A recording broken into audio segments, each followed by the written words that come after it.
Assalamualaikum warahmatullahi wabarakatuh. Waalaikumsalam. Jamaah sekalian rahimakumullah, melanjutkan pembahasan hadis-hadis baginda Nabi Muhammad sallallahu alaihi wasallam tentang fadlil wudu, keutamaan wudu. Pekan lalu kita sudah sampaikan informasi bahwa baginda Nabi Muhammad sallallahu alaihi wasallam bersabda, "Inna ummati yud'auna yaumal qiyamah ghurran muhajjalina min asaril wudu." Kalau nanti umatnya Nabi Muhammad sallallahu alaihi wasallam di akhirat, di padang mahsyar, ghurran muhajjalin. Ghurran, masih ingat Pak Haji artinya?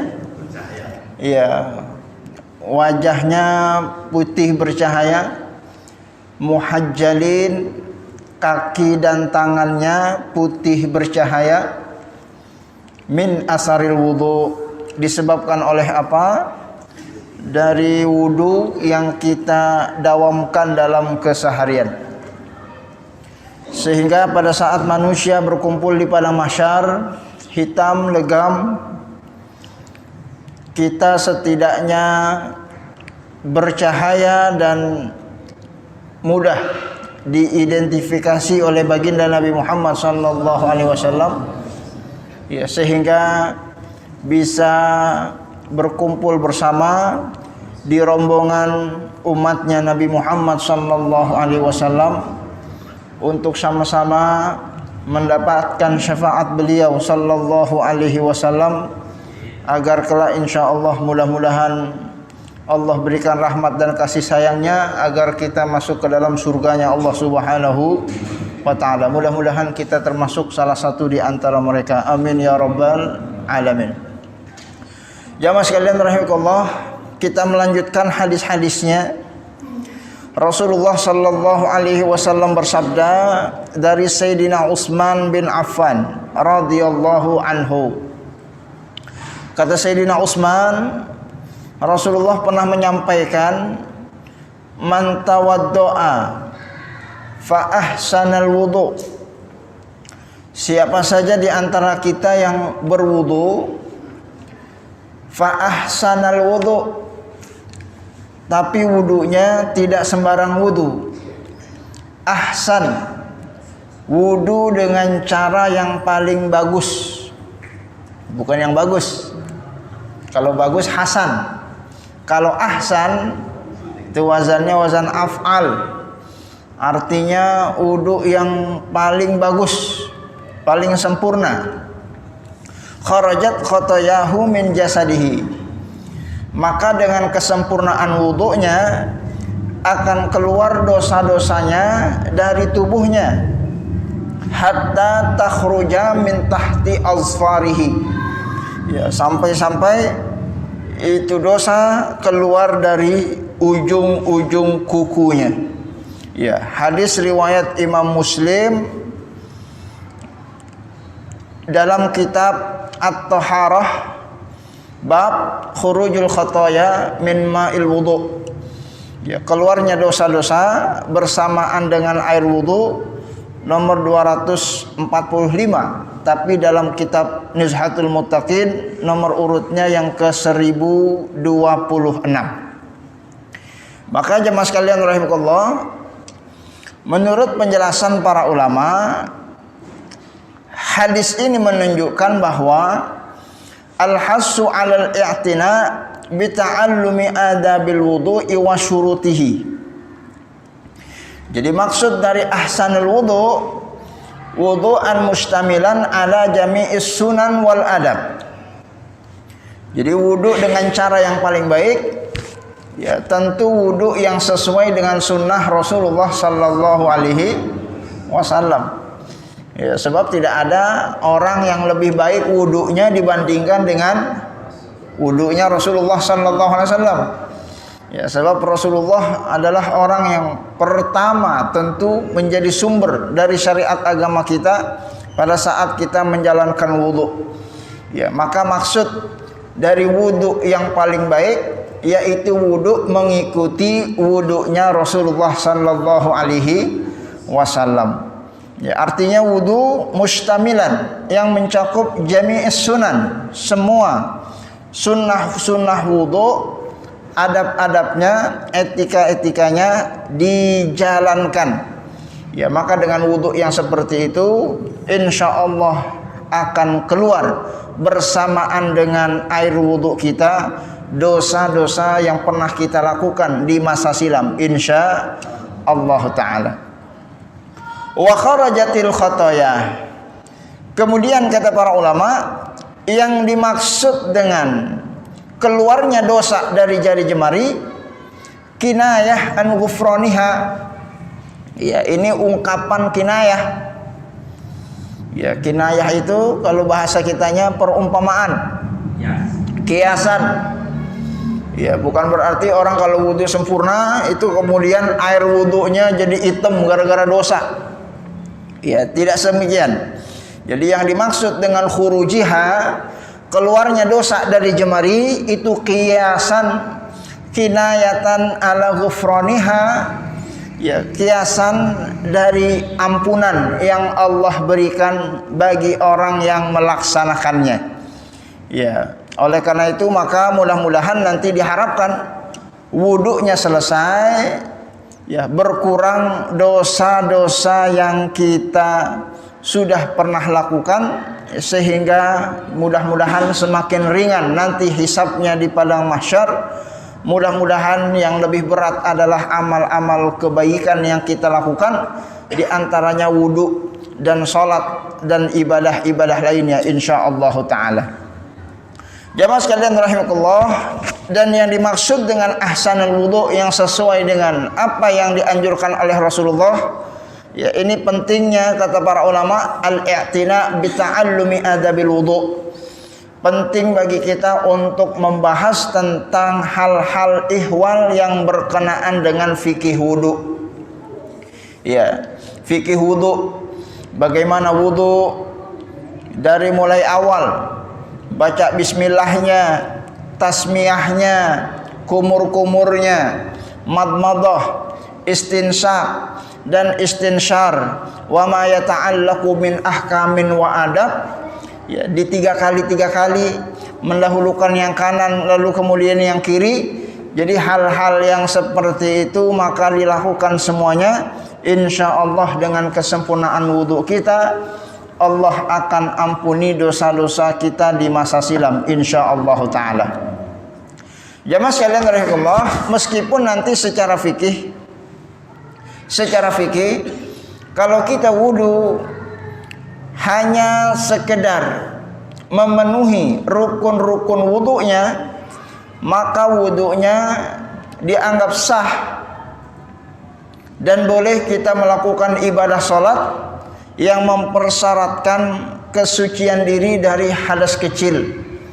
Yang mana dalam fikih salat rukun wudu itu ada berapa rukun wudu, Pak? Ada 7 apa ada 8? Rukun wudu 7 apa 8? Ada 6 gitu, Pak. Ada 6. Ya, 6 rukun wudu. Ya, 6 itu dari mulai niat, cuci muka, cuci tangan kanan dan kiri sampai sikut, basuh kepala sebagian atau seluruh, cuci kaki kanan dan kiri sampai dengan mata kaki.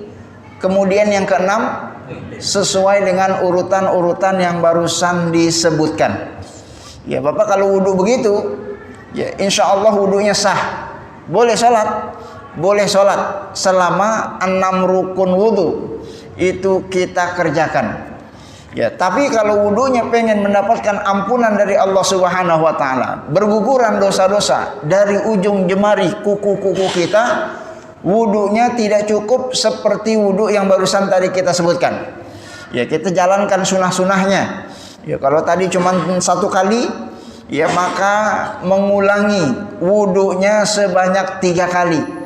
Baca bismillah, kemudian kumur-kumur, kemudian istinsyak, menghirup air lewat hidung. Nanti kemudian istinsar, kita hempaskan air yang sudah masuk ke dalam hidung. Ya, dan kita lakukan semua apa yang diperintahkan oleh Rasulullah. Insya Allah itulah wudu yang dimaksud dalam hadis yang diriwayatkan oleh Imam Muslim. Ya, maka mudah-mudahan wudu yang seperti inilah yang insya Allah kita lakukan dalam setiap hari, dalam setiap kita wudu, sehingga setiap hari setiap kita wudu, insya Allah dosa-dosa kita diampuni oleh Allah, walaupun kita belum istighfar, belum bertobat, belum minta maaf, belum minta ampun, tapi dengan keutamaan rahmat dan kasih sayang Allah yang maha pengasih lagi maha penyayang, insya Allah dosa-dosa kita sudah diampuni oleh Allah subhanahu wa ta'ala. Jamaah sekalian rahimahullah, itu juga kembali ditegaskan dalam satu peristiwa yang pernah disaksikan sendiri oleh Sayyidina Utsman bin Affan. Saat beliau anhu qala ra'aitu Rasulullah sallallahu alaihi wasallam tawaddo'a mithla wudu'i hadza. Ya, Rasulullah pernah satu hari wudu beliau sallallahu alaihi wasallam, lalu kemudian menyampaikan kepada Sayyidina Utsman yang sedari tadi memperhatikan wudunya Rasulullah sallallahu alaihi wasallam. Tsumma qala man tawaddaa hakaza ghufira lahu ma taqaddama min zambihi. Ya, Rasulullah wudu sebagaimana yang diajarkan, baca bismillah, kumur-kumur, istinsyaq, istinsyar 3 kali, mendahulukan yang kanan, yang kiri, cuci muka, seluruhnya dilakukan secara sempurna. Kemudian kata Rasulullah, di penghujung wudunya setelah selesai, siapa saja di antara kalian yang wudu seperti yang barusan aku contohkan, hakaza, seperti yang barusan aku lakukan, ghufira lahu ma taqaddama min zambihi, dosa-dosa masa lalunya diampuni oleh Allah Subhanahu wa taala. Wa kanat salatuhu wa masyuhu ilal masjidi nafilatan, dan langkah kaki dia menuju masjidnya Allah Subhanahu wa taala akan dihitung sebagai tambahan nafilah, pahala yang akan Allah berikan bagi orang yang telah melakukan wudu seperti yang barusan Rasulullah sallallahu alaihi wasallam contohkan. Ya, oleh karena itu kata para ulama, annal wudu sababun fi ghufrani dzunubis saghirah al muta'alliqah bihaqqillah. Maka salah satu sebab pengampunan dosa-dosa yang Allah berikan itu dengan wudu yang kita lakukan. Ya, jadi Allah ampuni dosa kita caranya banyak cara, bukan cuma dengan taubat dan istighfar, tapi dengan wudu yang baik dan benar, Allah akan ampuni kita punya dosa-dosa insyaallah taala. Ya, tapi sebagai catatan, yang diampuni az-dzunub as-saghirah, ya, dosa-dosa yang kecil-kecil. Ya, ini yang diampuni. Ya, kalau yang besar-besar ini tetap membutuhkan pertaubatan kepada Allah Subhanahu wa taala. Ya, dosa yang kecil-kecil al-muta'alliqah bihaqqillah, itu pun yang hanya terkait dengan hak Allah Subhanahu wa taala.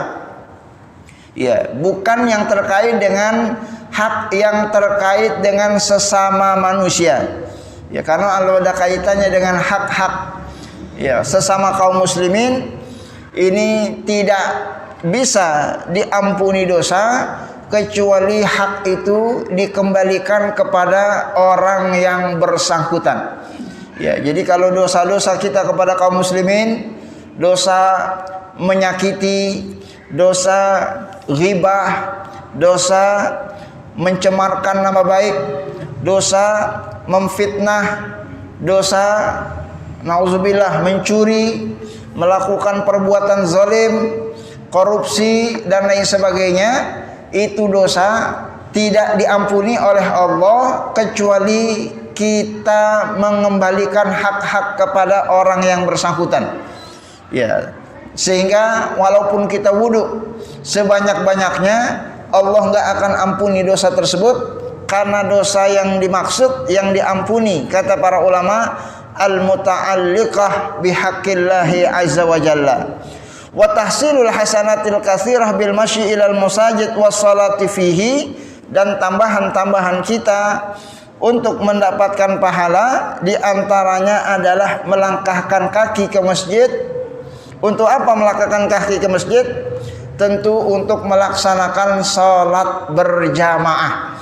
Ya, makanya di dalam fikih ini disebutkan bahwa layak bagi kita untuk berwudu sejak dari rumah masing-masing sebelum berangkat ke masjid, sehingga kita menjadi orang yang sedang dalam keadaan suci, sehingga langkah kakinya terhitung sebagai langkah kaki dalam rangka melakukan ibadah kepada Allah Subhanahu wa taala. Ya, masih ingat jemaah sekalian hadis yang pekan lalu sudah kita sampaikan bahwa setiap langkah kaki kita menuju masjid, diangkat kaki Allah angkat derajat, turun kaki Allah ampuni dosa-dosa. Ya, jadi melangkah kakinya saja sudah dihitung pahala. Bagaimana caranya agar langkah kaki kita sudah terhitung pahala setiap kali kita pergi ke masjid? Kalau kita pergi ke masjidnya itu sudah dalam keadaan suci, kita sudah wudhu di rumah masing-masing. Yaitu yang disampaikan oleh para ulama terkait dengan apa yang ingin kita raih dari janji yang disabdakan oleh baginda Nabi Muhammad sallallahu alaihi wasallam. Ya, makanya pastikan kalau kita pengen berangkat ke masjid, kita wudhu. Ya, dari rumah sudah dalam keadaan suci, sehingga langkah kaki kita ke masjid terhitung mendapatkan pahala, diangkat derajat dan diampuni dosa-dosa selain dari wudhu kita sendiri. Ya, oleh karena itu maka masjid-masjid di zaman Rasulullah sallallahu alaihi wasallam itu nyaris tidak ada fasilitas tempat air wudhunya. Ya, apalagi padang pasir tandus, ya, nggak ada sumur, gimana ada air? Ya, orang-orang itu berwudu dari rumahnya masing-masing. Ya, bahkan sampai sekarang di beberapa pelosok-pelosok, ya di kampung-kampung, ya bukan di kota-kota. Ya, kalau di masjid-masjid yang sudah kota, ya di Arab itu sudah ada fasilitas wudunya seperti masjid-masjid yang ada di tanah air. Ya, tapi masjid di masa lalu, masjid di kampung-kampung, ya jarang yang menyediakan fasilitas air wudu di masjid-masjid karena keterbatasan fasilitas. Ya, oleh karena itu maka fungsi dari tempat wudu yang disediakan oleh masjid itu fungsinya untuk kita manfaatkan kalau kita sudah batal.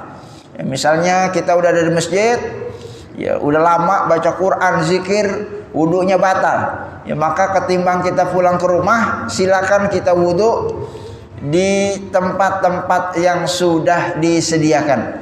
Ya, tapi sunnahnya kita sudah dalam keadaan suci sejak dari rumah menuju masjidnya Allah Subhanahu wa taala. Ya, begitu fikih yang disampaikan dari hadis yang disampaikan oleh baginda Rasulullah sallallahu alaihi wasallam. Dan hadis yang seperti itu ya seringkali diulang-ulang oleh baginda Rasulullah sallallahu alaihi wasallam. Ya, di antaranya juga hadis yang disampaikan oleh Abu Hurairah radhiyallahu anhu. Ya, satu hari Abu Hurairah radhiyallahu anhu menyaksikan Rasulullah sallallahu alaihi wasallam atal maqbarah, ya, berziarah ke kuburan. Ya, ini hadisnya kalau tidak salah pernah disampaikan di hadis yang terkait dengan keutamaan ziarah kubur. Masih ingat Pak ya? Di juz yang pertama, ya, yang mana Rasulullah itu pernah berziarah kubur. Ya, kemudian saat berziarah apa yang diucapkan oleh Rasulullah? Assalamualaikum dar qaumin mu'minin wa inna insyaallahu bikum lahikun. Ya, ini yang dianjurkan untuk kita ucapkan salam kepada ahli kubur yang sedang ada di kuburan. Ya, makanya mengucapkan ini juga bagian dari sunnah Rasulullah saat kita berziarah ke kuburan, dan juga menunjukkan bahwa ziarah kubur itu adalah sesuatu yang disunnahkan oleh baginda Nabi Muhammad sallallahu alaihi wasallam.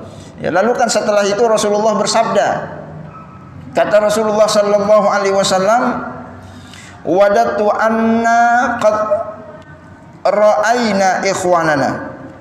Ya, aku sangat merindukan saudara-saudaraku seiman. Ya, kata Rasulullah sallallahu alaihi wasallam.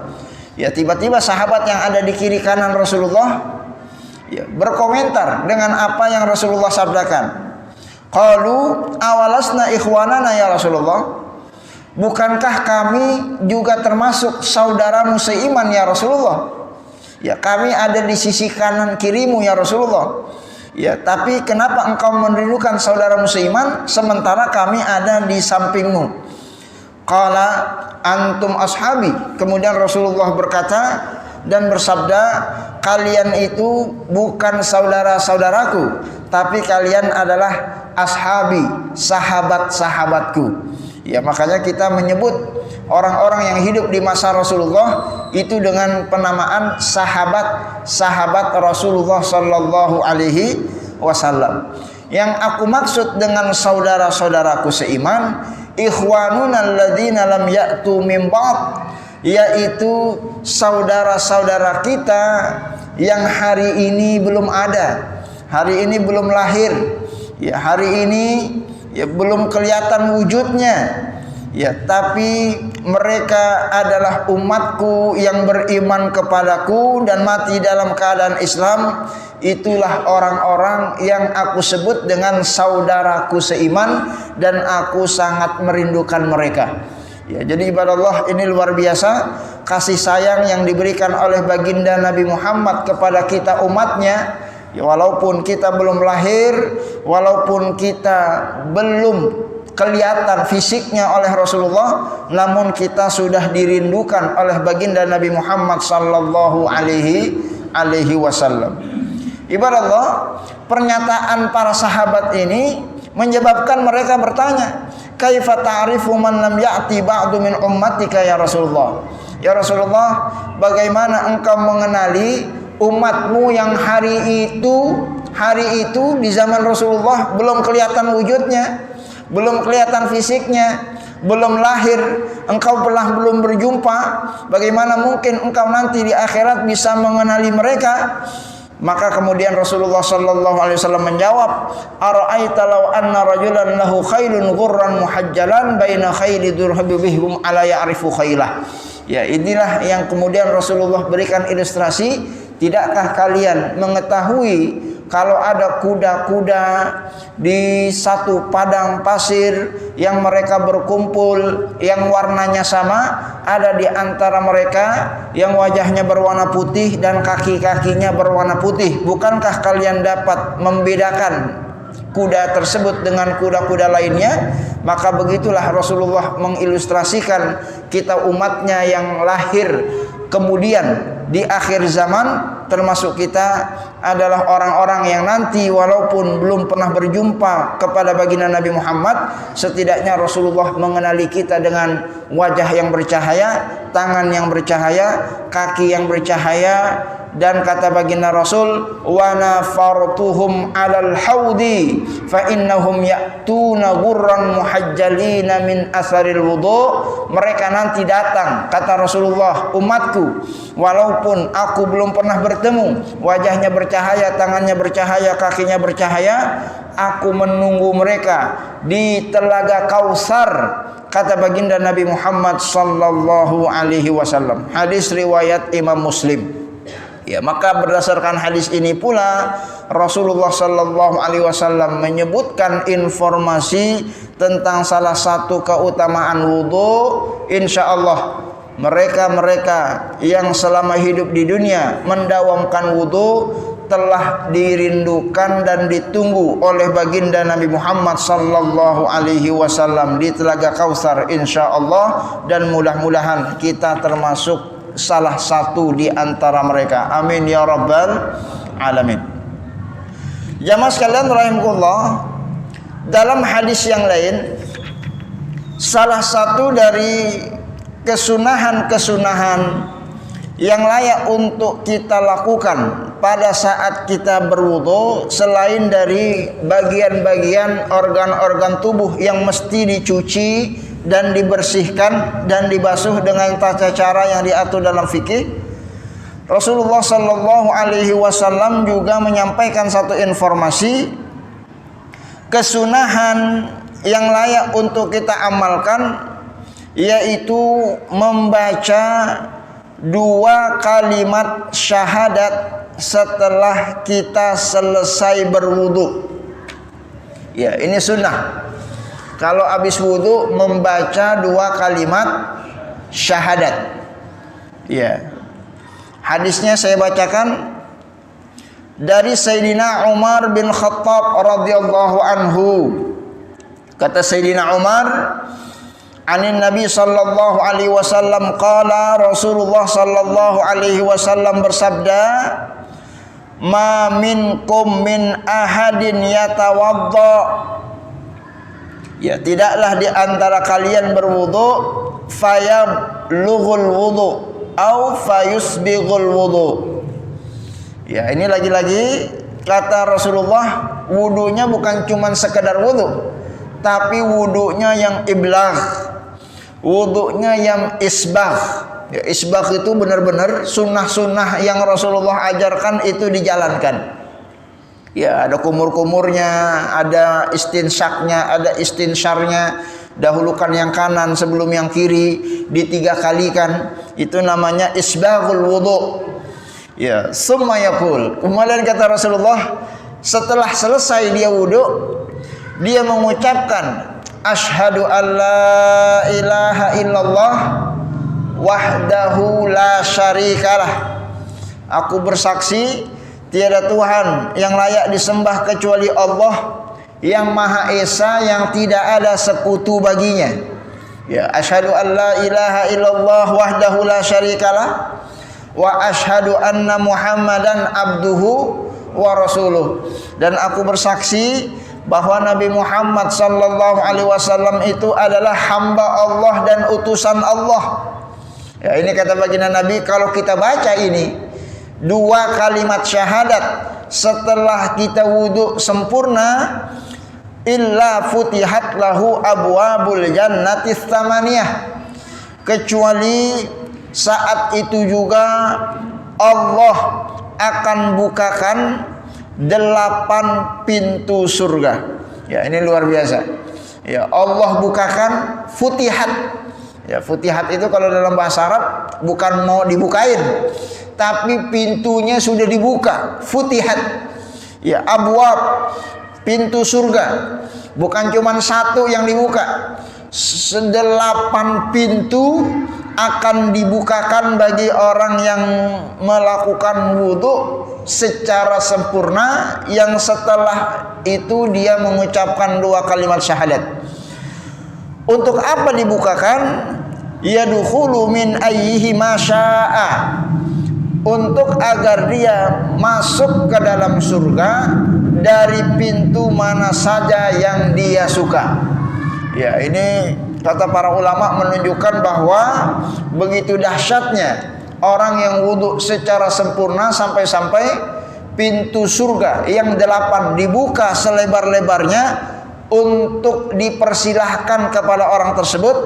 Kalaulah dia wafat meninggal dunia, nanti tinggal pilih mau masuk surga lewat pintu yang mana yang dijanjikan oleh Allah Subhanahu wa taala dari informasi yang disabdakan oleh baginda Nabi Muhammad sallallahu alaihi wasallam. Ini hadisnya riwayat Imam Muslim, dan dalam redaksi riwayat yang berbeda, wazadat Tirmizi, Imam Tirmizi menambahkan, selain itu kita tambahkan doa, Allahumma ja'alni minat tawwabin waj'alni minal mutatahhirin. Ya Allah, jadikanlah hamba termasuk orang-orang yang senantiasa bertobat kepadamu, waj'alni minal mutatahhirin, dan jadikanlah hamba senantiasa orang-orang yang selalu melakukan penyucian diri. Ya, upaya-upaya kita untuk selalu mendekatkan diri kepada Allah Subhanahu wa taala, kita minta sebagaimana yang diminta oleh baginda Nabi Muhammad sallallahu alaihi wasallam. Ya, oleh karena itu ini bagian dari sunnah Rasulullah yang layak untuk kita amalkan dalam setiap hari. Jangan lewatkan kalau sudah wudu, jangan kemudian kita tidak membaca kecuali apa yang dibaca oleh Rasulullah sallallahu alaihi wasallam. 2 kalimat syahadat, asyhadu an la ilaha illallah wahdahu la syarikalah wa asyhadu anna muhammadan abduhu wa rasuluh. Allahumma ja'alni minat tawwabin wa ja'alni minal mutatahhirin, yang kita kenal dengan doa setelah wudhu. Ya, mungkin informasinya sudah sering diajarkan oleh guru-guru kita. Mungkin sejak dulu kita sekolah di bangku SD, SMP, SMA, ya bahkan di stiker-stiker, gambar-gambar tempel, di poster-poster kita sering membaca doa setelah wudhu. Ya, namun tentu lagi-lagi ini berbicara tentang aplikasi dan pengamalan. Mudah-mudahan informasi hadis yang barusan disebutkan memotivasi kita semua untuk mendawamkan bacaan-bacaan doa setelah wudhu agar kita masuk ke dalam surga, bukan cuma masuk tapi melewati salah satu dari 8 pintu yang Allah bukakan bagi orang yang mengamalkannya. Amin ya rabbal alamin. Ya, maka berdasarkan hadis ini kata para ulama, fadlu itmami wajibatil wudu'i wa mandubatihi wad du'a bihadzal du'a'i ba'dahu. Ini adalah keutamaan orang yang wudunya sempurna, menjalankan sunnah-sunnahnya dilengkapi dengan doa-doa yang diajarkan oleh baginda Rasulullah sallallahu alaihi wasallam. Baik jemaah sekalian rahmatullah, ya demikian 9 hadis yang kita bacakan yang terkait dengan sunnah-sunnah wudhu yang merupakan sambungan dari hadis-hadis yang kita sampaikan di pekan-pekan sebelumnya. Ya, mudah-mudahan informasi ini bukan cuma sekedar menjadi wawasan, tapi juga kita upayakan untuk kita amalkan. Amin ya rabbal alamin. Insyaallah setelah ini ya tidak ada lagi di antara kita jamaah Masjid Nur Islam kecuali wudunya wudu yang beneran, wudunya wudu yang sempurna, lakukan sunnah-sunnahnya dan membaca doa setelah wudu. Insyaallah seluruh manfaat-manfaat yang dijanjikan kelak nanti dapat kita rasakan. Amin ya rabbal alamin. Ya ibadallah, sebelum saya lanjutkan bab berikutnya, saya berikan dulu kesempatan bagi para jamaah Bapak Ibu sekalian, dikhawatirkan ada hal-hal yang mau dikonfirmasi terkait dengan informasi yang barusan kita sampaikan. Waktu dan tempat dipersilahkan.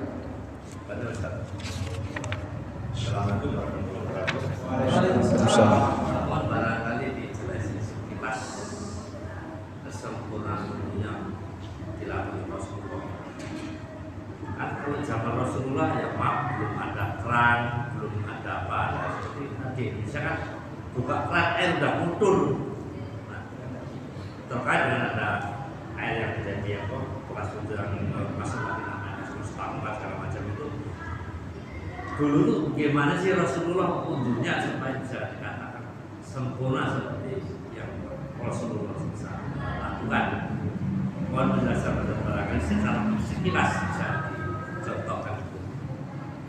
Baik, terima kasih Pak Haji atas atensi pertanyaannya. Bagaimana wudunya Rasulullah sallallahu alaihi wasallam? Ya, ini pertanyaannya pendek tapi jawabannya satu bab fikih.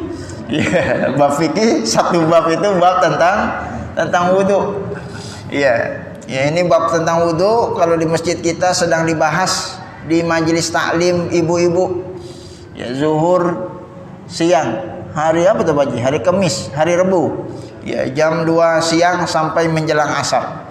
Ya, itu sudah beberapa pekan, ya belum selesai. Ya, makanya mudah-mudahan bisa diringkas dalam beberapa menit. Ya, tentunya pastinya tidak cukup waktu untuk menjelaskan. Karena berbicara wudu, ini kita bicara tentang rukun-rukun wudu, berbicara tentang sunnah-sunnah wudu. Ya, jangan sampai nanti yang terjadi justru malah sebaliknya. Ada sebagian jamaah kita bahkan jangankan wudunya sempurna, untuk sah saja terkadang tidak sah wudunya. Ya, sebagai informasi yang pernah diceritakan dalam hadis-hadis, jangankan jamaah kita, kekeliruan itu pun pernah terjadi di kalangan sahabat Rasulullah sallallahu alaihi wasallam. Ya, saya ulangi mungkin informasinya. Dulu pernah ada seorang sahabat melaksanakan ibadah sholat, selesai dia sholat, kemudian Rasulullah kembali perintahkan untuk mengulangi wudhu dan sholatnya. Ya, dalam hadis disebutkan, ini nanti kapan kalau mau dikaji tentang bab fikih, silahkan nanti akan kita bahas. Jadi ada sahabat Nabi sholat, selesai dia sholat, kata Nabi, "Sholli fa innaka lam tusolli." Ente sholat lagi, ulangi sholat ente. Yang barusan ente lakukan itu belum sah sholatnya. Ya, ini kan karena Nabi yang perintahin, apa yang dilakukan? Ya, diulangi lagi karena Nabi yang perintahin. Ya, kualat kalau nggak dilakukan, kan begitu. Harus patuh sebagai orang beriman. Akhirnya dia sholat, diulangi sholatnya. Selesai sholat yang kedua kali, Nabi perintahkan lagi. Ini udah sholat selesai, 2 kali dia sholat. Sholli fa innaka lam tusolli. Ente sholat lagi. Ya, barusan sholat ente belum sah, kata Rasulullah. Ya, sehingga orang tersebut diperintahkan oleh Rasulullah untuk mengulangi sholat yang ketiga kali. Ini luar biasa. Dan luar biasanya kepatuhan sahabat terhadap perintah Nabi. Ya, karena Nabi yang perintahin, ya diulangin sholatnya yang ketiga kali. Itu kan luar biasa.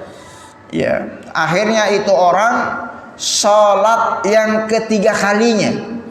Ya, ini yang ketiga kali sholatnya ya pasti lebih baik dari sholat yang pertama, yang kedua, karena dia tahu Nabi perhatikan sholatnya. Ya, ini jangan sampai disuruh ulang lagi sholatnya. Ini udah 3 kali sholat. Ya, jangan sampai Nabi suruh ulang lagi. Ya, akhirnya dia sholat betul-betul luar biasa, lebih bagus dari sholat yang pertama dan sholat yang kedua. Ya, akhirnya singkat cerita, selesai sholat yang ketiga, Rasulullah kembali perintahkan dia untuk mengulangi sholatnya. Sholli fa innaka lam tusolli. Ini sahabat, ya dalam hati, ya Allah, ini anak udah 3 kali sholat, disuruh sholat lagi sama Rasulullah SAW. Akhirnya dia ngadu kepada Rasulullah, ya Rasulullah, ini sholat saya yang terakhir, ya yang terakhir, ya udah 2 kali engkau perintahkan aku untuk mengulangi sholat. Itu tidak ada sholat yang pernah aku lakukan seumur hidup, kecuali yang ketiga ini adalah sholat yang paling bagus yang pernah aku kerjakan selama seumur hidup. Ya, kata Rasulullah, ya tidak ada yang salah dalam salatmu. Ya, Rasulullah menjelaskan, fa inni ara fi qadami, ya karena aku melihat, fa inni ara lam'ah, aku melihat ada sebesaran lam'ah. Lam'ah itu sekitar besaran semata uang dirham atau dinar. Fi qadamaika, di bagian dari kakimu itu, yang aku lihat tidak terbasuh dengan air wudhu. Ya, jadi Nabi ngelihat kakinya dia ada yang enggak kena wudhu. Ya, sebagai informasi Pak, ya kalau di Arab, ya itu kaki kita kering karena padang pasir tandus. Ya, orang kalau wudhu, kalau kakinya ada yang kena, pasti kelihatan mana yang kering, mana yang basah. Ya, itu terlihat sama Nabi. Ya, sehingga gara-gara kakinya ada yang nggak kena air wudhu, Rasulullah perintahkan sholatnya. Ya, kenapa demikian? Karena dalam bab fikih yang namanya wudu itu merupakan persyaratan yang harus dipenuhi sebelum seseorang melaksanakan ibadah sholat. Ya, Bapak sebagus apapun sholatnya, sekhusyuk apapun sholatnya, sesahdu apapun sholatnya, sebagus apapun sholatnya, sepanjang apapun sholatnya, kalau wudunya tidak sah, maka sholatnya menjadi tidak sah. Ya, makanya Rasulullah perintahkan sahabat itu untuk mengulangi sholatnya walaupun dia sudah sholat. Kenapa? Karena sholatnya nggak sah. Apa yang menyebabkan sholatnya tidak sah? Karena kakinya tidak basah ya dengan air wudu. Padahal kaki dalam fikih wudu merupakan bagian dari rukun-rukun wudu. Ya, tadi disebutkan rukun wudu yang 6.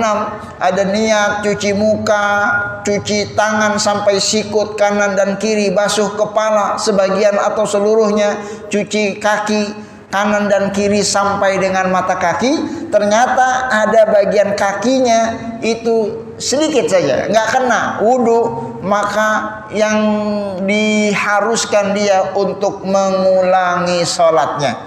Ya ibadallah, peristiwa ini seharusnya menjadi pelajaran bagi kita semua. Ya, kalau sekelas sahabat Nabi di zaman itu wudunya saja masih salah-salah, apalagi masyarakat kita yang jauh zamannya dari Nabi Muhammad sallallahu alaihi wasallam. Oleh karena itu maka pastikan jangan sampai ada di antara kita jamaah kaum muslimin yang wudunya itu tidak sesuai dengan rukun-rukunnya.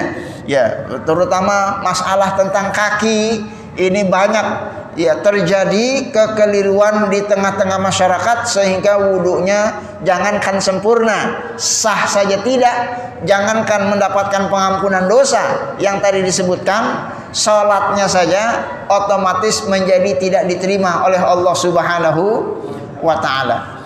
Makanya ibadallah, ada hadis secara khusus Rasulullah sabdakan. Ini hadisnya sering disampaikan. Rasulullah bersabda, "Wailun lil aqabi minan nar." Ya, wailun itu celaka. Wailun. Ya, salah satu bentuk kecelakaannya wailun itu nama dari nama-nama neraka. Neraka itu ada nama yang disebut dengan neraka wail. Kata Rasulullah, wailun lil aqabi minan nar. Masuk neraka neraka wail, orang tumit-tumitnya itu pada. Ya, itu bahasa kitanya. Ya, itu banyak nanti orang masuk neraka gara-gara tumitnya. Wailun lil aqabi minan nar. Banyak nanti di neraka tumit-tumit orang. Ya, ini para ulama menjelaskan. Ya, kenapa Rasulullah bersabda di neraka ini banyak tumitnya orang? Ya, kira-kira kalau tumitnya masuk neraka, orangnya masuk neraka nggak, Pak? Ya, pasti masuk. Masa tumitnya doang? Ya, sama dulu waktu peristiwa sendalnya Bilal kedengeran di surga. Ya, Bilalnya masuk nggak? Ya masuk. Orang suara sendalnya ada. Ini maksudnya dalam bahasa syariat itu disebutkan sebagiannya, maksudnya adalah seluruhnya. Ya, disebutkan tumitnya, maksudnya itu tumit. Kenapa banyak yang masuk neraka? Karena tumit ini bagian dari rukun-rukun wudu. Ya, orang kalau wudu tumitnya enggak basah, berarti wudunya enggak sah. Kalau wudunya enggak sah, berarti sholatnya enggak sah. Kalau sholatnya enggak sah, diterima enggak sama Allah? Enggak diterima. Ya, sepanjang hari dia sholat enggak ada yang diterima. Gara-gara apa? Gara-gara tumitnya tidak basah.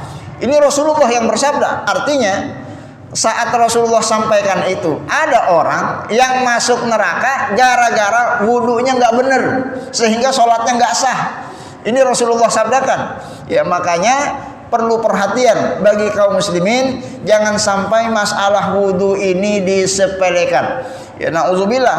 Ya, kalau sampai ada di antara kaum muslimin yang menjadi masuk neraka gara-gara sholatnya tidak sah, gara-gara wudunya nggak benar. Ya, ini berbicara tentang kesempurnaan wudu.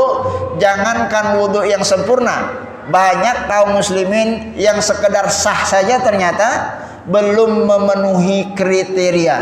Ya disinilah pentingnya kita belajar agama, belajar fikih, belajar tentang teknis tata cara amal ibadah untuk memastikan agar ibadah kita tidak sia-sia. Banyak orang melakukan ibadah tapi ibadahnya tidak diterima berdasarkan penjelasan dari baginda Nabi Muhammad sallallahu alaihi wasallam.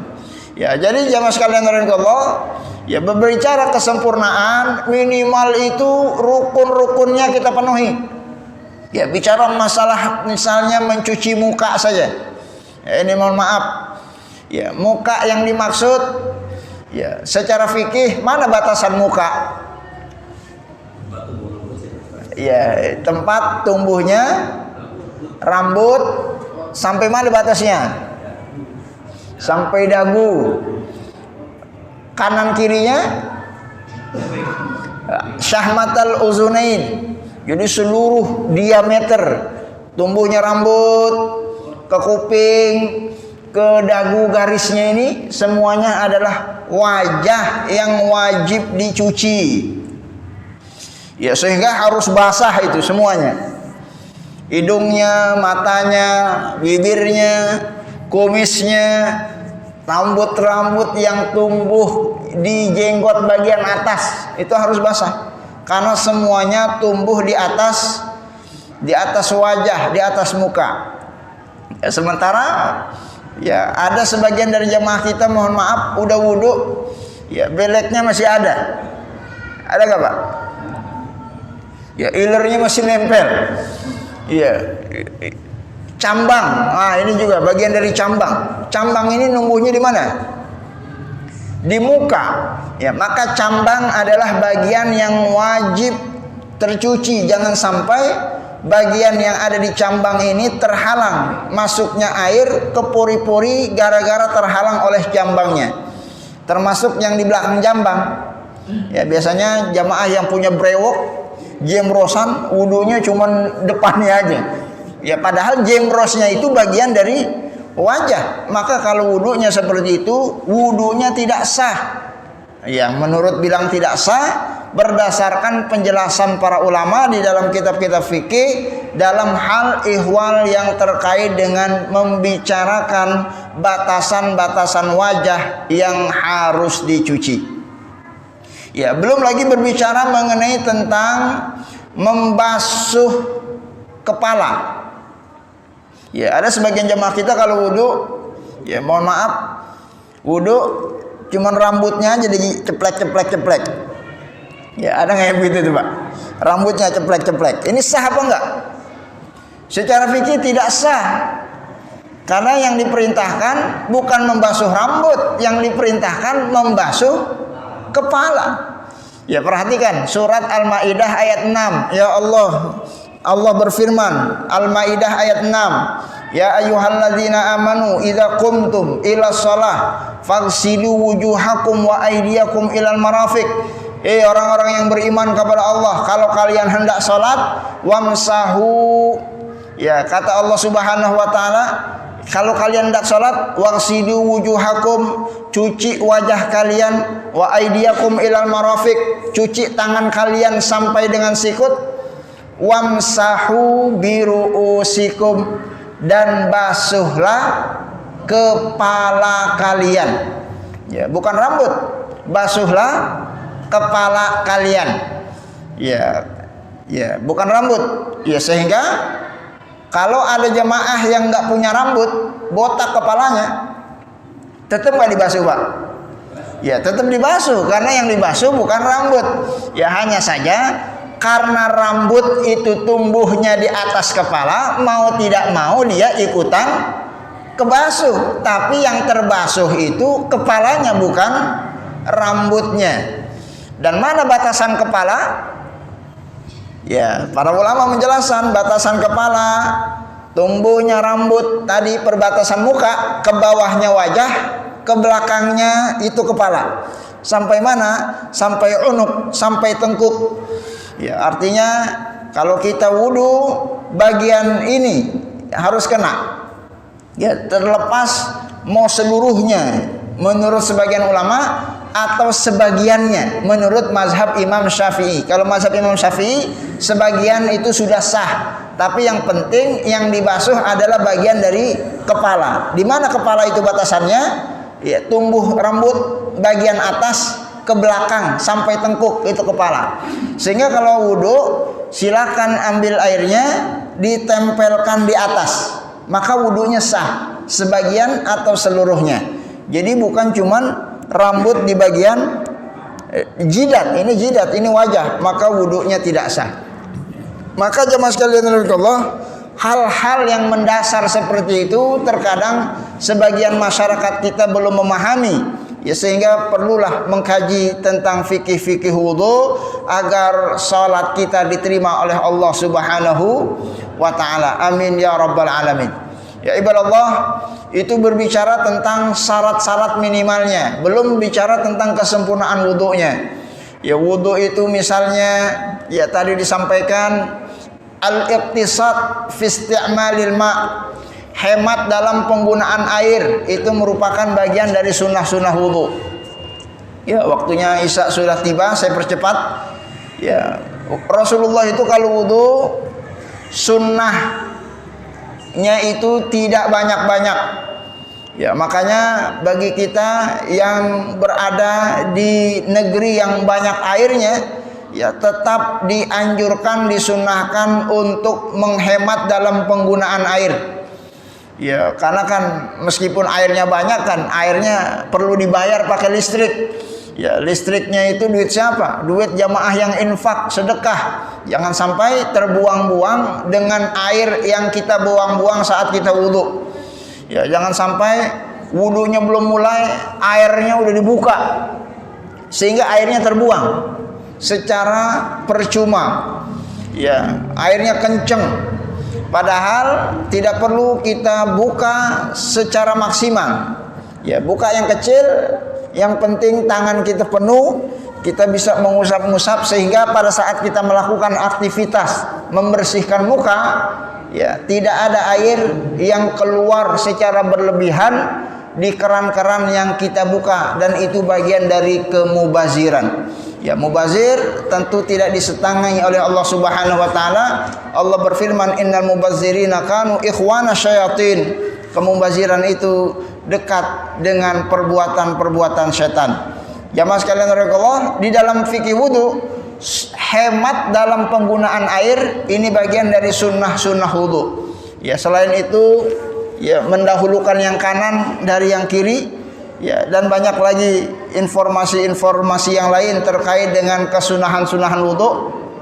Ya, tentunya tidak cukup waktu sekali lagi untuk kita bahas itu satu persatu, karena pembahasan ini membutuhkan waktu yang khusus. Maka setidaknya jawaban yang diberikan bisa, ya, memberikan kita satu motivasi bersama agar kita berupaya di dalam wudhu kita melakukan sunnah-sunnahnya, yang tentunya itu bisa kita lakukan pada saat kita mengetahui informasinya dari penjelasan yang disampaikan oleh para ulama di dalam kitab-kitab fikih yang wajib tentunya kita mempelajari agar wudhu kita sesuai dengan arahan baginda Nabi Muhammad sallallahu alaihi wasallam.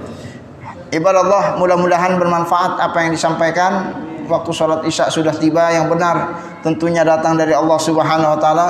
Kalau ada hal yang kurang berkenan dalam penyampaian, saya mohon maaf yang sebesar-besarnya. Insyaallah di pekan yang selanjutnya nanti kita akan berbicara tentang bab keutamaan azan. Ya, termasuk nanti bab tentang keutamaan melaksanakan ibadah sholat yang kita lakukan secara mandiri maupun yang kita lakukan secara berjamaah. Insyaallah, mudah-mudahan panjang umur, sehat walafiat. Hadanallahu wa iyyakum ajma'in, billahi taufiq wal hidayah. Wassalamualaikum warahmatullahi wabarakatuh.